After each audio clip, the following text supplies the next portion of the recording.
মনে রাখবেন দুটো জিনিস আমাদের দরকার, সেই মানুষটা 100% সাকসেসফুল হয়ে যাবে যে মানুষটা প্রথমে ঈমান আনবে তারপরে আমলে জিন্দেগি করবে। ওই মানুষটা 100% সাকসেসফুল। যে মানুষটা ঈমান এনেছে আমলে ঘাটতি হয়ে গেছে ওই মানুষটাও সাকসেসফুল, কিন্তু 100% সাকসেসফুল নয়। অপরদিকে আরেকটা মানুষ আমলে জিন্দেগি অনেক করেছে কিন্তু ঈমান আনতে পারেনি, ওই মানুষটা সাকসেসফুল। সেই মানুষটা কখনো কামিয়াবি হতে পারবে না। এ যুবকেরা, তরুণেরা, বাপেরা, আল্লাহ যাদেরকে বিয়া করেছে, আল্লাহ যাদেরকে মহব্বত করেছে, আল্লাহ যাদেরকে আপন করে নিয়েছে, সেই পেয়ারা বান্দা বান্দীদের সঙ্গে দুশমনি রাখলে হবে না। কেন আল্লাহ পাক জানিয়ে দেয়, হাদিসে কুরসির মধ্যে বলে দিয়েছে, যারা আমার ওলি বান্দাদের সঙ্গে দুনিয়া জমিনে শত্রুতা রাখবে আমি আল্লাহ কিয়ামতের দিনে তাদের সঙ্গে যুদ্ধে ঘোষণা দিয়ে দিলাম। অপরদিকে আল্লাহর মাহবুব বান্দা, আলেম হাক্কানি বান্দা, আল উলামা ওয়ারাসাতুল আম্বিয়া, নবীর ওয়ারিস যারা, এদের সঙ্গে যারা মহব্বত রাখবে, বন্ধুত্ব রাখবে, এদের সঙ্গে উঠা বসা করবে, এদের ডাকে সাড়া দেবে, এদের কথা মতো চলবে, এরা দিন অনুযায়ী যে রাস্তা বুঝাবে ওই দিকে যারা হাঁটবে, কিয়ামতের দিনে আল্লাহ পাক যখন বিচারের দিন করবে, সুম্মা নুফিকা উখরা ফাইযা হুম কিয়ামুন ইয়ানজিরুন, ওই ময়দানে মাশরেতে, যে ময়দানে মাশরটা 50,000 বছরের একটা দিন হবে, কানা মিকদারু 50,000 সানাতি, ওই ময়দানে মাশরেতে আল্লাহ পাক সবাইকে যখন দাঁড় করাবে, জমিনটা তামা যেমন পুরে পুরে লাল হয়ে যায়, সূর্যের তাপেতে জমিনটা লাল হয়ে যাবে। ওই ময়দানে মাশরে আল্লাহ পাক আলেমে হাক্কানি ওলি মাহবুব বান্দাদের দিকে লক্ষ্য করে বলবে, আমার পেয়ারারা, আজকে দিনে তোমরা কেন দাঁড়িয়ে আছো?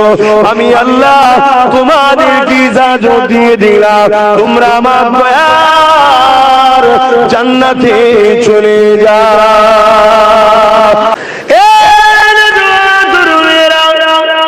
ময়দানে মাশরটা তো কঠিন দিন হবে। আল্লাহ নবী সাহাবাদিওকে বারবার বারবার বলে, আমার উম্মত উম্মতিরা, আমার সাহাবারা ময়দানে মাশরের জন্য বেশি বেশি করে কাঁদবে। সাহাবা হুজুররা বলতে লাগে, ইয়া রাসূলুল্লাহ, হাবিবাল্লাহ, আপনি বারবার ময়দানে মাশরের কথা কেন বলেন? আল্লাহ কোরআনের মধ্যে জানিয়েছে, ওয়াল তানজুরু নাফসুম মা কদ্দামাত লিগাদ, প্রতিটা নফসের উচিত পরকাল নিয়ে বেশি বেশি চিন্তা করা।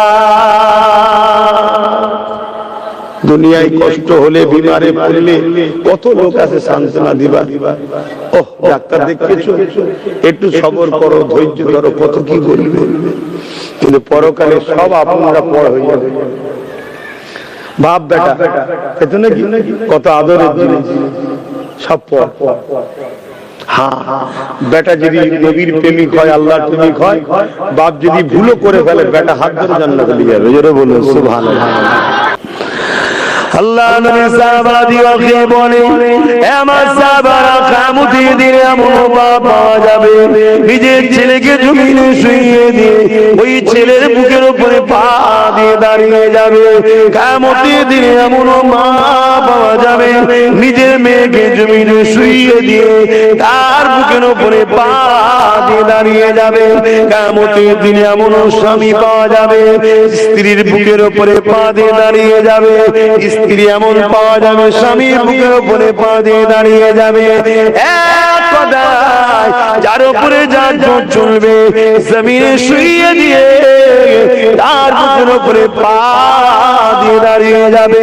সাহাবা হুজুররা কাঁদিয়া জিজ্ঞাসা করে, ইয়া রাসূলুল্লাহ হাবিবাল্লাহ, এই রকমটা কেন হবে?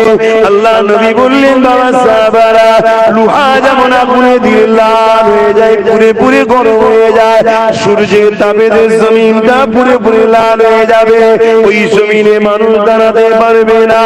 এই জন্য যে যাকে পারবে জমিনে শুইয়ে দে, তার বুকের উপরে পা দিয়ে দাঁড়িয়ে যাবে। এ যুবকেরা, তরুণেরা, বাপেরা, এই দিনটা তোমার আমার কি হবে উপায়? এই দিন কি হবে?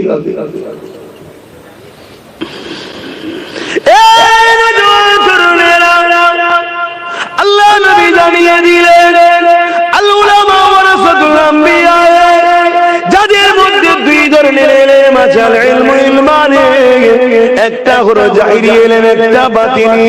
আমাদের শরীরে যেমন একটা অভ্যন্তরীণ ভেতরের অংশ, একটা বাইরের অংশ, হাড় গোশত রক্ত সেফটির জন্য চামড়ার প্রয়োজন হয়। একটা কলা নেবেন, আপেল নেবেন, ফল নেবেন, যাই নেবেন, ওরও দেখবেন দুটো সাইড থাকে। একটা তার ভেতরে শ্বাস, ওই শ্বাসটাকে সেফটি রাখার জন্য খোসা। এলেমেরও দুটো সাইড আছে, একটা অন্তরের বাহ্যিক এলেম, ইলমে মারিফাত, আধ্যাত্মিক জগতের এলেম, আর ওই আধ্যাত্মিক জগতের এলেম শিকার পরে যাতে ভণ্ডমি না করে। কেন কিছু পীর ভণ্ড বাবা সেজে ঘুরে বেড়াচ্ছে, আছে না? পীর দাবি করে, আরে কিসের পীর দাবি করে? নাউজুবিল্লাহ, নারীদের সঙ্গে আর বেশি বলতে পারছি না, বাকিটা বুঝতে পারছেন। পীর দাবি করে গেঁজা খায়। এর কারণটা কি? এর কারণটা হচ্ছে শুধু বাতিনি শিখেছে, জাহিরি শেখেনি। ইলমে মারিফাত শিখেছে, ইলমে জাহিরিটা শেখে, তার মানে ভেতরে শ্বাস আছে, বাইরের খোসাটা নেই, তাইতে শ্বাসকে যত্ন করতে।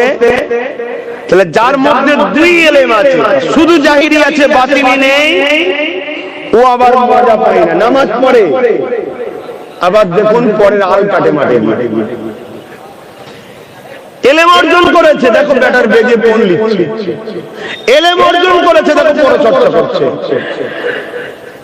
আল্লাহ রাসূলের পক্ষে কথা বলা পরচর্চা নয়, নিজের স্বার্থে ব্যক্তি আক্রোশ করা হলো পরচর্চা।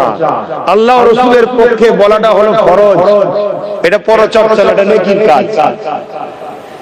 তাহলে ইলম দুই ধরনের, আল ইলমু ইলমান, একটা জাহিরি, একটা অপরটা বাতিনি। এদেরকে বলা হয় আলেমে হাক্কানি, এরা হলো রাসূলের প্রকৃত ওয়ারিস, যাদের সম্বন্ধে নবী বলেছেন, সাহাবারা তোমরা আমাকে দেখে যে নিয়ামত পাচ্ছ, আলেমে হাক্কানি আমার ওয়ারিসকে যারা দেখবে, তাদের মজলিসে যারা বসবে, তোমরা আমার মজলিসে বসে যে নেকি ফায়দা পাচ্ছ, তারা সেই ফায়দা তাদের আমলনামায় আল্লাহ দেবে। জোরে বলুন সুবহানাল্লাহ।